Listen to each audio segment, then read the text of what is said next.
नमस्कार, मैं हूं आपके साथ काजल ठाकुर और आप देख रहे हैं स्पोर्ट्स डगआउट सिर्फ डीडी स्पोर्ट्स पर। खेल जगत की हर बड़ी हलचल, हर बड़ी जीत, हर बड़ा रिकॉर्ड और हर बड़ी कहानी, सब कुछ मिलेगा एक ही मंच पर। आज के शो में होंगे दिन की सबसे बड़ी स्पोर्ट्स हेडलाइंस, खास रिपोर्ट, सोशल मीडिया की हलचल और खेल इतिहास के यादगार पल। तो हो जाइए तैयार, क्योंकि अब शुरू होता है खेल की दुनिया का सबसे दमदार सफर। सबसे पहले नजर डालते हैं आज की बड़ी सुर्खियों पर।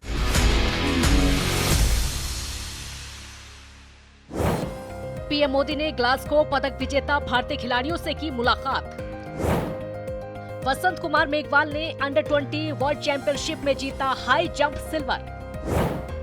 अश्मिता चलिहा ने जीता पहला BWF वर्ल्ड टूर खिताब। श्रीलंका 11 पर भारत की 6 विकेट से जीत, गिल, पडिक्कल, जडेजा का दमदार प्रदर्शन। Fit India Sunday on cycle का 85वां संस्करण, नशा मुक्त भारत का दिया संदेश। ग्लासगो कॉमनवेल्थ गेम्स में शानदार प्रदर्शन कर देश का नाम रोशन करने वाले भारतीय खिलाड़ियों से प्रधानमंत्री नरेंद्र मोदी ने मुलाकात की। प्रधानमंत्री ने सभी पदक विजेताओं को उनकी उपलब्धियों के लिए बधाई दी। इस दौरान केंद्रीय खेल मंत्री मनसुख मांडविया भी मौजूद रहे। ग्लासगो में भारत ने कुल 39 पदक, जिसमें 13 स्वर्ण शामिल हैं, अपने नाम किए। बॉक्सिंग में भी भारत का प्रदर्शन खास रहा, जहां भारतीय मुक्केबाजों ने रिकॉर्ड 10 पदक जीते।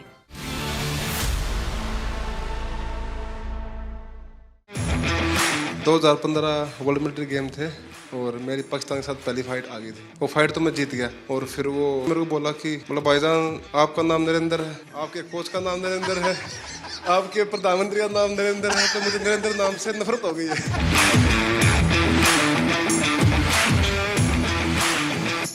मेरे यहाँ मुझे यहाँ लगभग 12-13 साल हो गए इसी मकान में। अगर मैंने रेगुलरली और हर बार किसी को रिसीव किया है, किसी को मैं मिला हूँ, तो खिलाड़ी है। पिछले 10-12 सालों के आप लोगों के पुरुषार्थ के कारण, भारत को लगातार विजय दिलाने के आपके प्रयासों के कारण और उत्तरोत्तर सफलता में नई ऊंचाइयां पार करने की परंपरा के कारण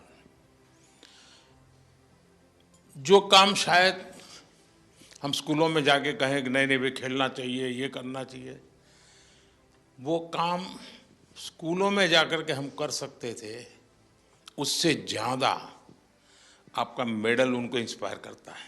तुमने मुझे वादा किया था पिछली बार कि तुम्हारी दोनों बेटियां खिलाड़ी बन जाएगी।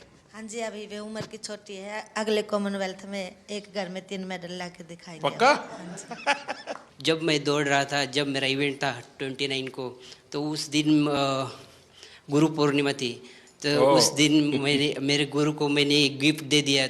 बड़ी शान बढ़ाई आपने। इतने आंसू टपक रहे थे, मुझे लगता है कि आंसू के हर बूंद से जैसे गोल्ड मेडल टपक रहा है।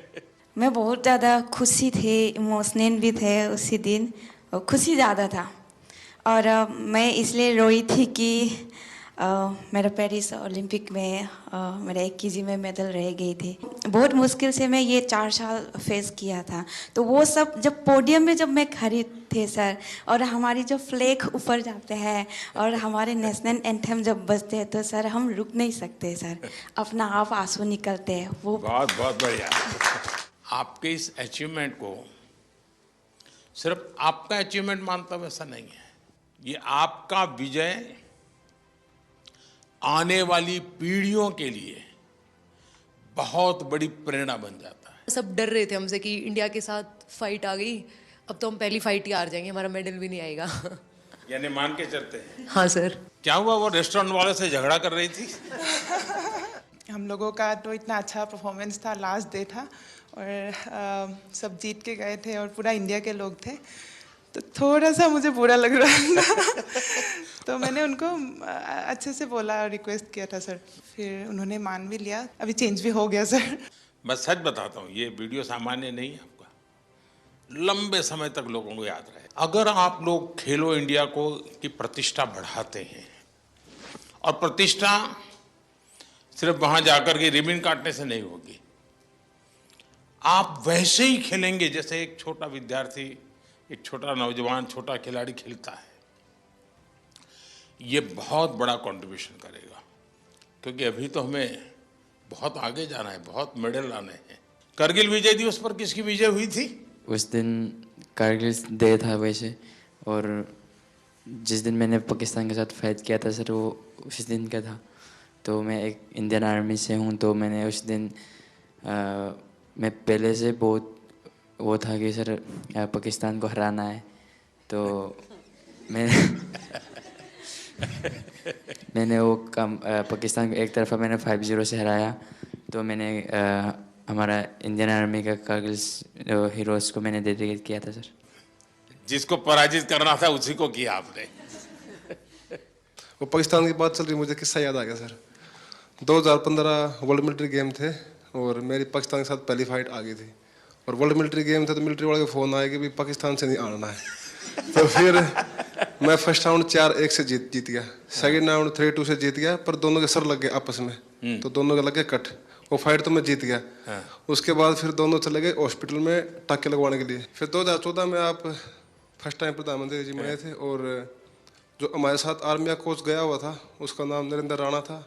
और फिर वो कई देर तक सोच के मेरे को बोला कि भाईजान एक बात बोलूँ? मैं हाँ बोलो। मतलब भाईजान आपका नाम नरेंद्र है, आपके कोच का नाम नरेंद्र है, आपके प्रधानमंत्री का नाम नरेंद्र है, तो मुझे नरेंद्र नाम से नफरत हो गई है। मेरे फ्रेंड्स सर्कल में किसी ने बोला था कि मैं उनको कुछ बोलती थी भाई ये तुम्हारे अच्छे के लिए तुम करो, तो अक्सर मुझे वो बोलते थे कि तू के मोदी तो मिल रही है। हरियाणवी में बोल देते हैं सर कि क्या तू मोदी से मिली हुई है कि तेरी बात माने। तो आज मैं आपसे मिली हूँ सर, मैं उनको बोल पाऊंगी कि हाँ मैं मोदी जी से मिली हूँ। मेरे लिए बहुत बड़ा सम्मान का विषय है। मेहनत आपने की और मुझे याद किया, मैं आपका बहुत आभारी हूँ दोस्त। आपको मैं बहुत बधाई देता हूँ और आप विश्वास कीजिए आगे भी आप विजयी होंगे और फिर से एक बार यहीं पर हम मिलेंगे। बहुत बहुत धन्यवाद, बहुत बहुत शुभकामनाएं। ये लगातार तीसरी बार देश को मेडल दिलवाया है। बहुत आशीर्वाद बेटा। और थैंक यू सो मच। मैं सर के हाथ से मेरा बर्थडे था तो आज सर की बहुत बधाई। वाह।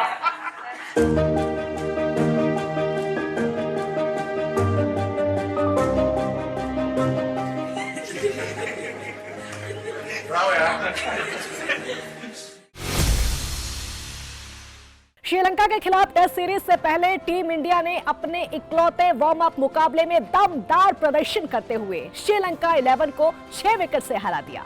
कोलंबो में खेले गए इस मुकाबले में भारत को बल्लेबाजी और गेंदबाजी दोनों विभागों में अहम मैच प्रैक्टिस मिली। सबसे बड़ी राहत रही कप्तान शुभमन गिल की वापसी, जिन्होंने चोट की चिंता को पीछे छोड़ते हुए 44 रनों की तेज पारी खेली। वहीं देवदत्त पडिक्कल के शानदार शतक और रविंद्र जडेजा के ऑलराउंड प्रदर्शन ने टीम मैनेजमेंट को कई सकारात्मक संकेत दिए हैं। 15 अगस्त से शुरू होने वाली टेस्ट सीरीज से पहले भारत की तैयारियों पर एक नजर इस रिपोर्ट में। टेस्ट सीरीज से पहले टीम इंडिया का कॉन्फिडेंस हाई है। कोलंबो में श्रीलंका 11 के खिलाफ खेले गए इकलौते वार्म अप मुकाबले में भारत ने 6 विकेट से शानदार जीत दर्ज की और 3 दिनों के इस मुकाबले से टीम को कई अहम जवाब मिले। पहली पारी में श्रीलंका 11 ने 363 रन पर 8 विकेट घोषित किए। भारत की तरफ से मनव सुथार, रविंद्र जडेजा और कुलदीप यादव ने 2-2 विकेट झटके। जवाब में भारत ने 357 रन पर 6 विकेट घोषित किए और यहां सबसे बड़ी कहानी रही देवदत्त पडिक्कल की शानदार बल्लेबाजी। नंबर 3 की जगह के लिए मजबूत दावेदारी पेश करते हुए पडिक्कल ने पहले 121 गेंदों में शतक पूरा किया और अपनी पारी को आगे बढ़ाते हुए 164 गेंदों पर 142 रन बनाए। साई सुदर्शन की चोट के बीच नंबर 3 को लेकर टीम इंडिया की चिंता बड़ी हुई थी, लेकिन पडिक्कल की इस पारी ने टीम मैनेजमेंट को एक मजबूत विकल्प जरूर दिया है। ट्रेनिंग के दौरान दाहिने हाथ की उंगली में चोट के कारण शुभमन गिल मुकाबले के शुरुआती 2 दिन बल्लेबाजी नहीं कर पाए थे, लेकिन तीसरे दिन गिल मैदान पर लौटे। नेट्स में लंबा अभ्यास करने के बाद उन्होंने यशस्वी जायसवाल के साथ पारी की शुरुआत की और 54 गेंदों पर 44 रन बनाकर अपनी फिटनेस को लेकर उठ रहे सवालों को काफी हद तक शांत कर दिया। रविंद्र जडेजा ने भी बल्ले और गेंद दोनों से अपना प्रभाव छोड़ा। पहली पारी में 2 विकेट और 63 रन, जबकि दूसरी पारी में फिर 2 विकेट और 22 रन। जडेजा का ये ऑलराउंड प्रदर्शन टेस्ट सीरीज से पहले भारत के लिए एक बड़ा पॉजिटिव रहा। दूसरी पारी में श्रीलंका 11 ने 200 रन पर 6 विकेट घोषित किए और भारत के सामने रखा 207 रन का लक्ष्य। जवाब में जायसवाल और गिल ने मजबूत शुरुआत दी। इसके बाद पंत, जडेजा और बाकी बल्लेबाजों ने लक्ष्य को आसान बना दिया, लेकिन मैच का आखिरी रंग मोहम्मद सिराज ने जमाया। सिराज ने सिर्फ 15 गेंदों पर नाबाद 32 रन बनाए, जिसमें 4 छक्के शामिल रहे। लगातार 3 छक्कों ने भारत की जीत पर मुहर लगा दी। कोलंबो में ये जीत सिर्फ एक वार्म अप मुकाबले की जीत नहीं, भारत के लिए ये श्रीलंका की परिस्थितियों में खुद को ढालने, खिलाड़ियों की लय हासिल करने और टेस्ट सीरीज से पहले आत्मविश्वास बढ़ाने का मौका था। अब नजरें हैं 15 अगस्त पर, जब भारत और श्रीलंका के बीच टेस्ट सीरीज का आगाज होगा और वार्म अप मुकाबले के बाद टीम इंडिया के पास मुस्कुराने की कई वजह है। श्रीलंका के खिलाफ 2 टेस्ट मैचों की सीरीज से पहले टीम इंडिया में बड़ा बदलाव हुआ है। चोटिल साई सुदर्शन की जगह सरफराज खान को टीम में शामिल किया गया है। लंबे समय के बाद टेस्ट टीम में वापसी कर रहे सरफराज के लिए ये खुद को साबित करने का एक और बड़ा मौका है। वहीं प्रैक्टिस मैच में शानदार शतक लगाने वाले देवदत्त पडिक्कल नंबर 3 की रेस में फिलहाल सबसे आगे नजर आ रहे हैं। 15 अगस्त से शुरू हो रही टेस्ट सीरीज से पहले टीम इंडिया की तैयारियों और सरफराज की वापसी पर यह रिपोर्ट। श्रीलंका दौरे पर टीम इंडिया को एक और बदलाव करना पड़ा है। चोटिल साई सुदर्शन की जगह अब सरफराज खान को 2 मैचों की टेस्ट सीरीज के लिए टीम में शामिल किया गया। दाहिने पैर के अंगूठे में स्ट्रेस रिएक्शन के कारण सुदर्शन सीरीज से बाहर हुए हैं और उनकी जगह सरफराज के पास एक बार फिर टेस्ट क्रिकेट में अपनी जगह मजबूत करने का मौका है। सरफराज ने भारत के लिए अब तक 6 टेस्ट मैच खेले। 11 पारियों में उनके नाम है 371 रन, जिनमें 1 शतक और 3 अर्धशतक शामिल हैं। उनका टेस्ट में सर्वोच्च स्कोर 150 रन है और बल्लेबाजी औसत करीब 37.10 का रहा है। सरफराज ने आखिरी टेस्ट मुकाबला 2024 में न्यूजीलैंड के खिलाफ घरेलू सीरीज में खेला था। टेस्ट टीम में उनकी वापसी के पीछे घरेलू क्रिकेट में लगातार अच्छा प्रदर्शन भी अहम है। 2025-26 रणजी ट्रॉफी सीजन में सरफराज ने 9 पारियों में 429 रन बनाए और उनका बल्लेबाजी औसत रहा 53.62, जबकि फर्स्ट क्लास क्रिकेट में उनका औसत 64.73 है, जो कम से कम 50 पारियां खेलने वाले खिलाड़ियों में शानदार आंकड़ों में शामिल है। हालांकि टीम इंडिया के सामने अब सवाल है नंबर 3 पर कौन उतरेगा। प्रैक्टिस मैच में देवदत्त पडिक्कल के शानदार 142 रन ने उनकी दावेदारी को और मजबूत कर दिया है। ऐसे में सरफराज को प्लेइंग 11 में जगह बनाने के लिए कड़ी चुनौती का सामना करना पड़ सकता है। श्रीलंका दौरे से पहले टीम इंडिया चोटों से भी जूझ रही है। जसप्रीत बुमराह और वाशिंगटन सुंदर जैसे अहम खिलाड़ी सीरीज से बाहर हैं। वहीं कप्तान शुभमन गिल की फिटनेस को लेकर भी चिंता सामने आई थी, लेकिन वार्म अप मैच के तीसरे दिन गिल ने वापसी करते हुए 54 गेंदों पर 44 रन बनाए और फिटनेस को लेकर राहत दी। अब नजरें हैं 15 अगस्त पर। गॉल में भारत और श्रीलंका के बीच पहला टेस्ट शुरू होगा। इसके बाद 23 अगस्त से कोलंबो के एसएससी में दूसरा टेस्ट खेला जाएगा। वर्ल्ड टेस्ट चैंपियनशिप में भारत फिलहाल 5वें स्थान पर है। ऐसे में श्रीलंका के खिलाफ ये सीरीज सिर्फ 2 मुकाबलों की जंग नहीं, बल्कि WTC अभियान में वापसी का भी अहम मौका है। फिटनेस को जन आंदोलन बनाने और युवाओं को नशे से दूर रखने के संदेश के साथ देश भर में fit India Sundays on cycle का 85वां संस्करण आयोजित किया गया। गुजरात से केंद्रीय युवा कार्यक्रम एवं खेल मंत्री डॉक्टर मनसुख मांडविया ने राष्ट्रव्यापी अभियान का नेतृत्व किया, जहां प्रतिभागियों ने नशा मुक्त भारत के लिए सामूहिक संकल्प लिया। वहीं दिल्ली के मेजर ध्यानचंद नेशनल स्टेडियम में भी सुबह सुबह बड़ी संख्या में लोगों ने फिटनेस एक्टिविटीज और साइकिलिंग में हिस्सा लिया। देखिए ये रिपोर्ट। सुबह के 5:30 बजे दिल्ली का मेजर ध्यानचंद नेशनल स्टेडियम और फिटनेस के लिए जुटती लोगों की भीड़। यहाँ मौका था fit India Sundays on cycle के 85वें संस्करण का, जहाँ फिटनेस के साथ देश को नशा मुक्त बनाने का संदेश भी बुलंद हुआ। 1000 से ज्यादा प्रतिभागियों ने योग और जुम्बा जैसी गतिविधियों के साथ दिन की शुरुआत की और फिर साइकिल के जरिए फिटनेस का संदेश लेकर निकले। लगभग 5 किलोमीटर की साइकिल राइड ने दिल्ली की सड़कों को फिटनेस के रंग में रंग दिया। प्रतिभागियों ने इंडिया गेट और कर्तव्य पथ के आसपास साइकिलिंग करते हुए स्वस्थ जीवन शैली अपनाने का संदेश दिया। लेकिन इस आयोजन का मकसद सिर्फ साइकिलिंग तक सीमित नहीं था। कार्यक्रम में नशा मुक्त भारत के लिए सामूहिक शपथ भी दिलाई गई। 1000 से ज्यादा लोगों ने नशे से दूर रहने और अपने परिवार, दोस्तों और समाज को भी स्वस्थ जीवन शैली के लिए प्रेरित करने का संकल्प लिया।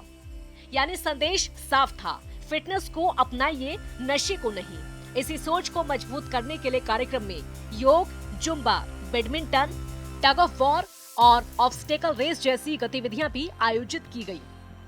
कार्यक्रम में अभिनेता और मॉडल सिद्धार्थ निकम, अंतर्राष्ट्रीय स्क्वैश खिलाड़ी Gurvir Singh, fit India ambassador Narendra Kumar और फिट इंडिया चैंपियन मीनल पाठक समेत कई विशेष अतिथियों ने भी हिस्सा लिया।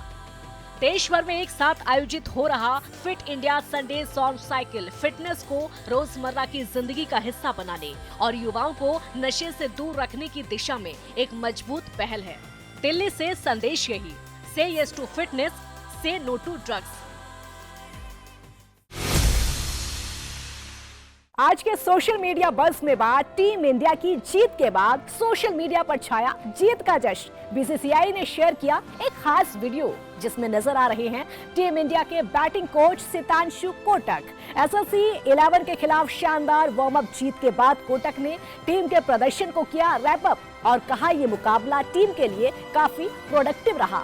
वीडियो के साथ बीसीसीआई का कैप्शन भी है खास, warm up after a productive outing, यानी टेस्ट सीरीज से पहले टीम इंडिया का मूड है बिल्कुल ऑन।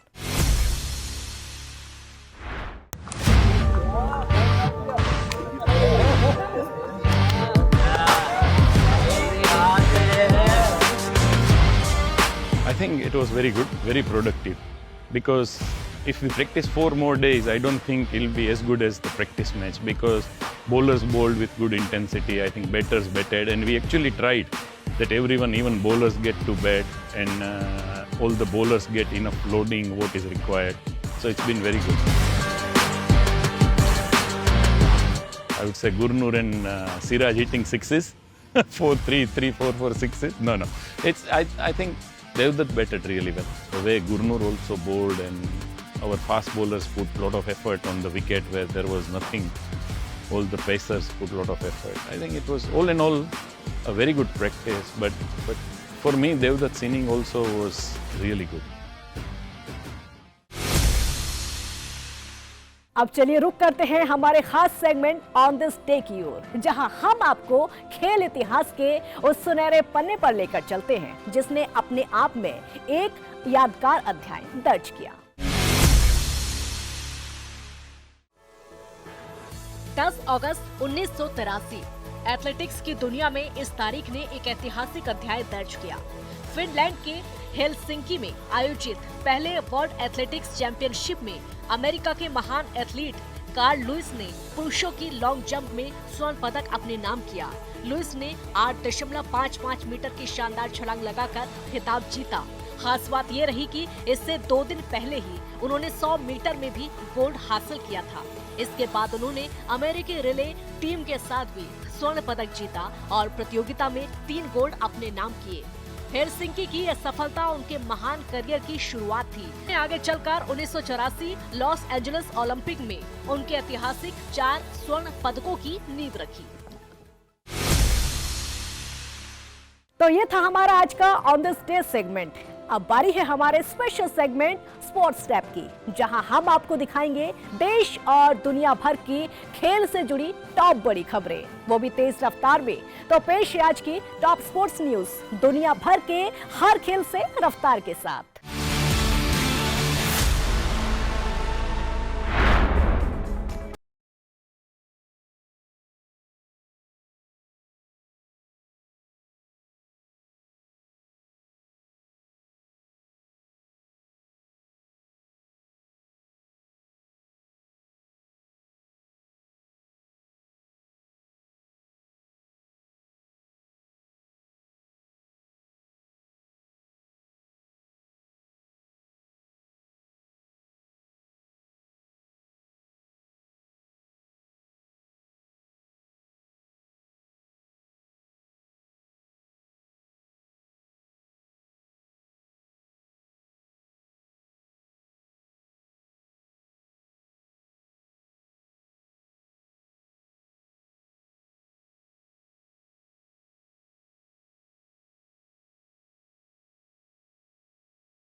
की युवा खिलाड़ी अलीना गोरनेवा को सीधे सेटों में 6-3, 6-1 से हराया।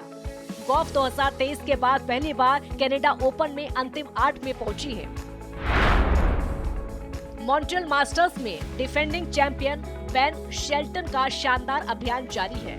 दुनिया के नंबर 10 खिलाड़ी ने ब्राजील के जोआओ फोंसेका को 6-3, 7-6 से हराकर क्वार्टर फाइनल में जगह बनाई।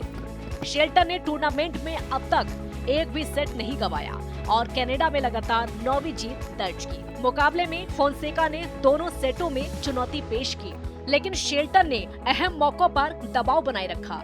वहीं स्पेन के डेनियल मेरिडा ने टैलोन ग्रिस्पोर को 6-3, 6-1 से हराकर अंतिम 8 में जगह बनाई। इस जीत के साथ मेरिडा पहली बार वर्ल्ड टॉप 50 में पहुंचने वाले हैं। डेविस कप क्वालिफायर्स राउंड 2 में भारत और दक्षिण कोरिया के बीच मुकाबला तय हो गया है। दक्षिण कोरिया ने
अब स्पोर्ट्स रैप से आगे बढ़ते हुए बात करते हैं हमारे बर्थडे स्पेशल सेगमेंट की। आज हम मना रहे हैं उन खिलाड़ियों का जन्मदिन जिन्होंने अपने शानदार खेल से सबको प्रभावित किया। आइए जानते हैं उनके बारे में कुछ खास बातें। भारतीय शतरंज के युवा सितारे आर प्रज्ञानंदा आज अपना जन्मदिन मना रहे हैं। 10 अगस्त 2005 को जन्मे प्रज्ञानंदा महज 20 साल की उम्र में दुनिया के शीर्ष शतरंज खिलाड़ियों में अपनी जगह बना चुके हैं। ग्रैंड मास्टर प्रज्ञानंदा ने 2023 चेस वर्ल्ड कप में शानदार प्रदर्शन करते हुए उप विजेता का स्थान हासिल किया। 2025 में उन्होंने फीडे सर्किट का खिताब अपने नाम किया। 2024 चेस ओलंपियाड में स्वर्ण पदक जीतने वाली भारतीय टीम का भी वो हिस्सा रहे। 2022 एशियन गेम्स में टीम के साथ रजत पदक जीतने वाले प्रज्ञानंदा को 2022 में अर्जुना अवार्ड से सम्मानित किया गया।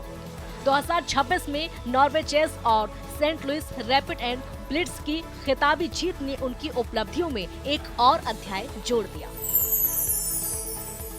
भारतीय स्क्वैश के दिग्गज खिलाड़ियों में शुमार सौरभ घोषाल अपना आज जन्मदिन मना रहे हैं। 10 अगस्त 1986 को जन्मे घोषाल ने अंतर्राष्ट्रीय स्तर पर भारतीय स्क्वैश को नई पहचान दिलाई। अप्रैल 2019 में वो विश्व रैंकिंग में करियर की सर्वश्रेष्ठ 10वीं पायदान तक पहुंचे। उनके नाम कुल 11 प्रोफेशनल खिताब रहे। घोषाल ने वर्ल्ड ओपन में क्वार्टर फाइनल तक का सफर तय किया, जबकि कॉमनवेल्थ गेम्स, एशियन गेम्स और एशियन चैंपियनशिप में भी भारत के लिए कई पदक जीते। उनके शानदार करियर में एशियन गेम्स 2 के स्वर्ण समेत कुल 9 पदक शामिल हैं। 2007 में उन्हें प्रतिष्ठित अर्जुना अवार्ड से सम्मानित किया गया। भारतीय बैडमिंटन के अनुभवी सितारे बी साई प्रणीत आज अपना जन्मदिन मना रहे हैं। 10 अगस्त 1992 को जन्मे साई प्रणीत ने अंतर्राष्ट्रीय बैडमिंटन में भारत का परचम लहराया। 2019 वर्ल्ड चैंपियनशिप में कांस्य पदक जीतकर उन्होंने इतिहास रचा। वो 36 साल बाद वर्ल्ड चैंपियनशिप में पदक जीतने वाले पहले भारतीय पुरुष शटलर बने। इससे पहले 1983 में प्रकाश पादुकोण ने ये उपलब्धि हासिल की थी। साई प्रणीत ने 2016 साउथ एशियन गेम्स में स्वर्ण पदक जीता, जबकि एशियन टीम चैंपियनशिप में 2016 और 2020 में कांस्य पदक अपने नाम किया। अर्जुना अवार्ड से भी सम्मानित किया गया। डीडी स्पोर्ट्स की तरफ से इन सभी को जन्मदिन की हार्दिक शुभकामनाएं। तो दोस्तों, आज के स्पोर्ट्स डगआउट में बस इतना ही। हमारा वादा है कि खेल की हर बड़ी और अहम खबर हम आपको दिखाएंगे सबसे भरोसेमंद और दिलचस्प अंदाज में। तो जुड़े रहिए डीडी स्पोर्ट्स के साथ। अगली मुलाकात तक खेल का जुनून बनाए रखिए, जीत का जज्बा जगाए रखिए।